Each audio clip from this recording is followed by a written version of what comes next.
Bien sûr, en étant dans un endroit comme celui-ci, on ne peut pas explorer le mot sacré, sacré, sacré qui est plus religieux quelque part, mais en même temps, on va aller observer en même temps ce qui se passe derrière cette porte alchimique.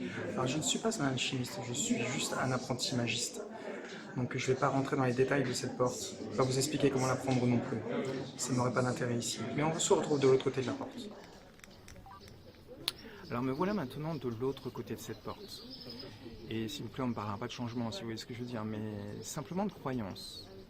On va laisser les jugements et les opinions pour une autre vidéo. Là, on va s'occuper du sacré.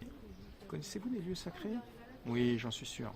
Je suis convaincu que ce soit en France, comme ici à Rocamadour, à l'étranger ou même à l'intérieur de soi. Nous, ce qui va nous intéresser, c'est à l'intérieur de soi. Bref, le secret intrigue, parce que le sacré est sacré. Et ça crée même des limites et des interdits pour les uns, ou une connexion spirituelle pour les autres. Bref, dans la définition du dictionnaire, on nous dit en premier qui appartient à un domaine interdit et inviolable et fait l'objet d'une vénération religieuse. Waouh! Donc en fait, on peut pas y aller, quoi. Mais si, on peut y aller, on va simplement avoir un passe-droit, on va se donner le droit d'y aller. Un peu comme on a pu le faire il y a quelques temps en arrière, vous savez, quand on s'est donné le droit de s'autoriser à sortir de chez nous, si vous voyez ce que je veux dire. Bon, ensuite, la définition nous dit qui est digne d'un respect absolu. Waouh!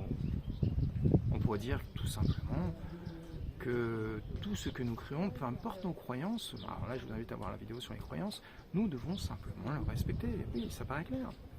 On pourrait parler également du sens étymologique de l'adjectif latin sacer, qui signifie ce qui ne peut être touché sans être souillé ou sans souiller.